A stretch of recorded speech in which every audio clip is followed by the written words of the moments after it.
Good evening friends, welcome to back my channel Arpita classes में आपका स्वागत है। हम लोग अपनी क्लास को आगे बढ़ाते हैं। हम लोग की क्लास थी डॉक्टर पुनीत राय की बुक का अध्ययन था, जिसमें कि भारतीय काव्य शास्त्र का अध्ययन कर रहे थे हम लोग। और भारतीय काव्य शास्त्र के अंतर्गत वक्रोक्ति संप्रदाय, औचित्य संप्रदाय, ध्वनि संप्रदाय, रस संप्रदाय का के बिंदु पर चर्चा हो रही थी। तो ध्वनि संप्रदाय तक तो हम लोग देख लिए थे। अब हम लोग देखेंगे रस संप्रदाय, जो कि आखिरी टॉपिक है। इसके बाद भारतीय काव्य शास्त्र यहीं पर समाप्त हो जाएगा। तो चलिए वीडियो को आगे बढ़ाते हैं और चैनल को सब्सक्राइब कर वीडियो को लाइक और शेयर अवश्य करें। और इसके पहले कुछ टॉपिक का अध्ययन किया गया है, जो कि प्लेलिस्ट में जाके आप लोग देख सकते हैं, जो नए जुड़े हैं अभी। तो आप लोग प्लेलिस्ट पे चल जाइए और आगे की टॉपिक को पढ़ लीजिए। आज हम शुरू करते हैं रस संप्रदाय। लास्ट वीडियो में मैंने क्वेश्चन पूछा था कि किस ध्वनि विरोधी आचार्य ने ध्वनि का अंतर्भाव लक्षणा के अंतर्गत किया है। तो उसका आंसर होगा आप लोग का मुकुल भट्ट। जिसको नहीं आता है वो लर्न कर ले। ध्वनि विरोधी आचार्य थे मुकुल भट्ट, और इन्होंने लक्षणा के अंतर्गत ध्वनि का उल्लेख किया है। आगे देखिए, उद्भट के काव्य अलंकार सार संग्रह की टीका लघु वृत्ति का प्रणयन किसने किया? प्रतिहारेंदु राज ने। किस ध्वनि विरोधी आचार्य ने ध्वनि सिद्धांत का खंडन करते हुए इसका अंतर्भाव अलंकार में किया? प्रतिहारेंदु राज ने। हृदय दर्पण नामक ग्रंथ की रचना भट्टनायक। हृदय दर्पण नामक ग्रंथ की रचना भट्टनायक ने की। धनंजय रचित 10 रूपक की टीका अवलोक के रचयिता धनिक हैं। किस ध्वनि विरोधी आचार्यों ने तात्पर्य शक्ति में ध्वनि का अंतर्भाव सिद्ध किया? धनंजय धनिक। किस ध्वनि विरोधी आचार्य ने व्यंजना का अंतर्भाव अभिधा में किया? कुंतक। व्यक्ति विवेक के रचयिता हैं महिम भट्ट। किस ध्वनि विरोधी आचार्य ने अनुमान या अनुमिति में ध्वनि की समस्त भेदों का अंतर्भाव सिद्ध करने का प्रयास किया? महिम भट्ट। हिंदी वक्रोक्ति जीवित की भूमिका किसने लिखी? डॉक्टर नगेंद्र। अनुमानवादी आचार्य कौन है? महिम भट्ट। वियक के अलंकार सर्वस्व की टीका विमर्शनी टीका में जयरथ ने ध्वनि विरोधी कितने मतों का उल्लेख किया? 12।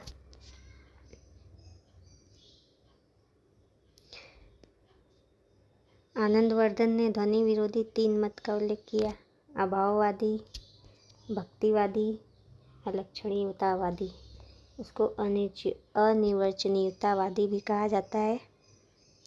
किस ध्वनि विरोधी मत में ध्वन्यमान ध्वनि को लक्षणा या गौड़ी वृत्ति से प्रतीत होने वाला गौड़ या भक्त कहा गया? भक्तिवाद को।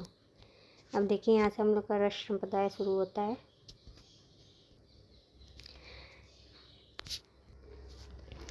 रस निरूपण के प्रथम व्याख्याता एवं रस निरूपण का प्रथम ग्रंथ माना जाता है भरत मुनि नाट्य शास्त्र को।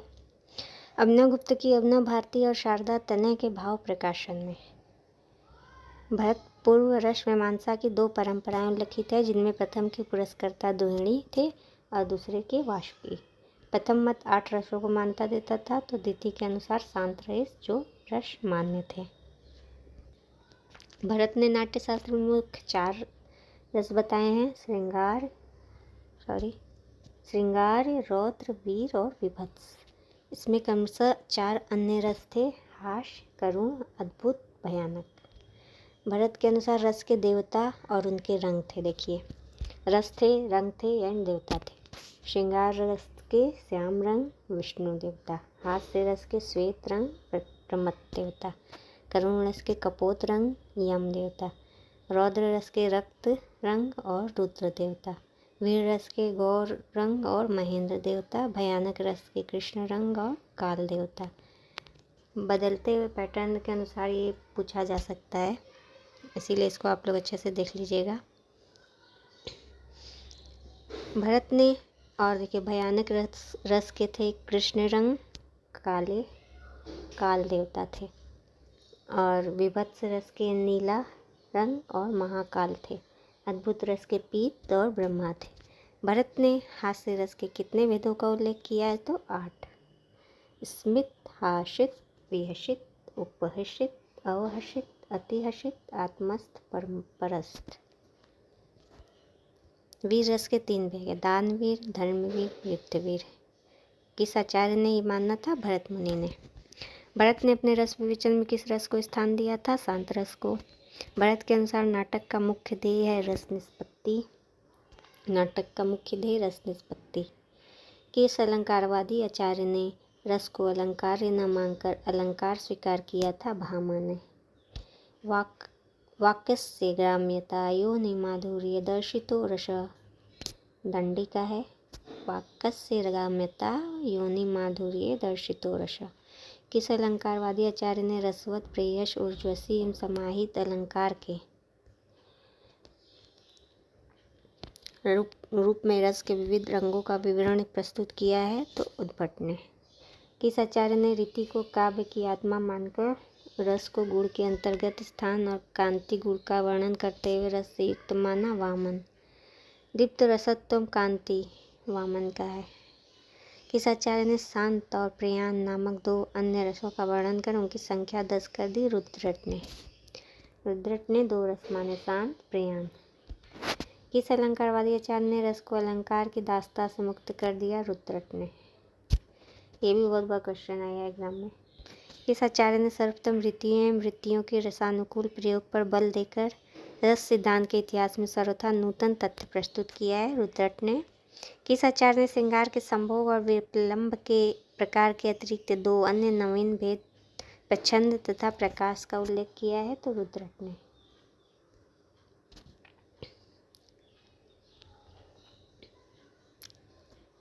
आचार्य रुद्रट ने शांत रस का स्थायी भाव किसे माना है? सम्यक ज्ञान को। सम्यक ज्ञान को रुद्रट ने स्थायी भाव का, शांत रस का स्थायी भाव माना है।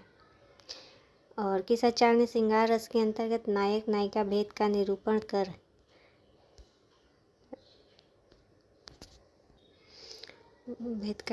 किया है? तो रुद्रट ने।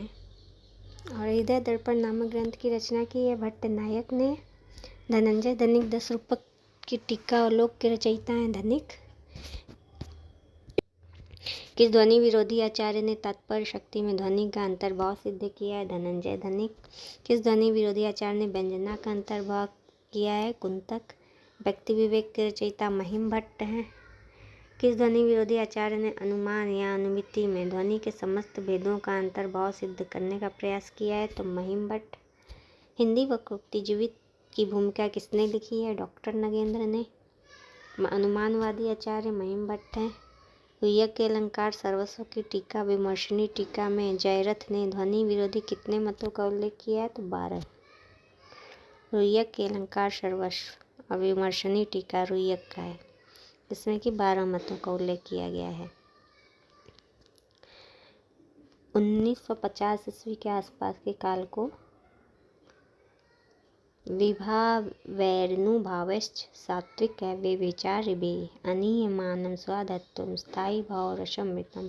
विभाव, अनुभाव, सात्विक तथा व्याभिचारी भाव द्वारा स्थायी भाव जब आस्वाद के योग्य बने तो उसे रस कहते हैं। यह है धनंजय का कथन। काव्य और रस में भाव्य भावक संबंध की स्थापना किसने की? धनंजय और धनिक ने।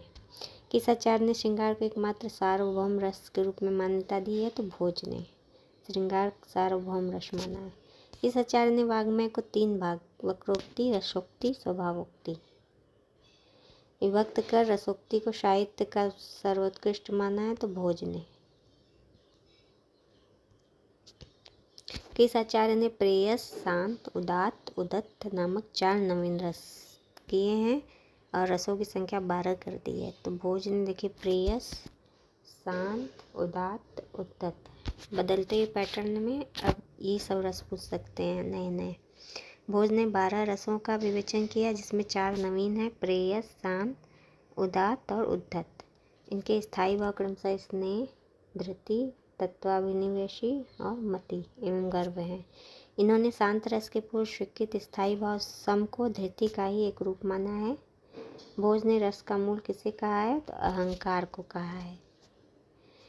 किस आचार्य के अनुसार अहंकार ही विभाव तथा भावों द्वारा आनंद के परिणत होकर रसत्व ग्रहण करता है और वह अहंकार अन्य कुछ नहीं श्रृंगार है। भोज ने रस से ही भाव की उत्पत्ति होती है। इस मत की स्थापना किस आचार्य ने की? तो भोज ने की। किस आचार्य ने स्थायी तथा व्याभिचारी भावों के पारस्परिक भेद को अमान्य सिद्ध कर यह घोषित किया कि सामान्यतः सभी भाव स्थायी या व्याभिचारी हो सकते हैं? भोज ने। इस आचार्य ने रस को काव्य का सकल प्रयोजन मौलीभूत स्वीकार कर उसे ध्वनि के एक भेद असंलक्ष्य क्रम व्यंग ध्वनि के अंतर्गत दिया। मुम्मट ने वाग्दैधव्यधाने पीरश एत्रौ जीवितम अग्नि पुराण का है। आगे देखते हैं। वाक्य रसात्मकम काव्यम विश्वनाथ का है, बहुत ही इम्पोर्टेंट है। इस आचार्य के अनुसार जब मन में तमोगुण रजोगुण दब जाते हैं और सत्वगुण का उद्रेक और प्राबल्य होता है तभी रस उत्पत्ति होती है, विश्वनाथ ने कहा है। किस आचार्य ने रस का मूल चमत्कार को मानकर अद्भुत रस का प्राधान्य माना है?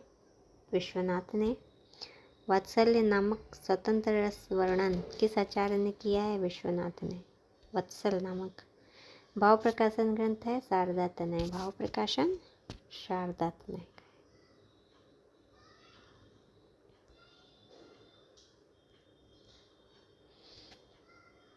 रस मंजरी तथा रस तरंगिणी नामक दो रस शास्त्री ग्रंथों के रचयिता भानुदत्त। रस मंजरी रस तरंगिणी भानुदत्त जी का है। माया रस नामक नवीन रस, जिम्बा नामक नवीन सात्विक भाव एवं छल नामक नवीन संचारी भाव का वर्णन भानुदत्त ने किया। भक्ति रसामृत सिंधु एवं उज्ज्वल नीलमणि नामक ग्रंथ की रचयिता रूप गोस्वामी ने की। किस आचार्य ने एकमात्र मधुर या उज्ज्वल रस की रसनीयता सिद्ध कर भक्ति रस को सर्वोत्कृष्ट माना? रूप गोस्वामी ने। किस आचार्य ने 5 प्रकार की भक्ति के आधार पर 5 प्रकार के रसों की कल्पना की? उन्हें शांत, प्रीति, संख्य, प्रेयस, वात्सल्य एवं मधुर कहा? तो रूप गोस्वामी ने। इस तरह डॉक्टर पुनीत राय की बुक का हम लोगों ने अध्ययन किया, भारतीय काव्य शास्त्र का। अब मैं आप लोग को नेक्स्ट वीडियो में कुछ MCQ लेके आऊँगी जिसको कि आप लोग प्रैक्टिस करिएगा। यहीं पर वीडियो को समाप्त करते हैं और वीडियो को समाप्त करने से पहले आप चैनल को सब्सक्राइब कर वीडियो को लाइक और शेयर अवश्य करें और अपनी राय कमेंट सेक्शन में अवश्य दीजिए। अगर आपको इसके अतिरिक्त कुछ और टॉपिक पढ़ना है तो वो भी आप लोग बता सकते हैं अपने कमेंट सेक्शन में जाकर। चलिए, तब तक के लिए धन्यवाद।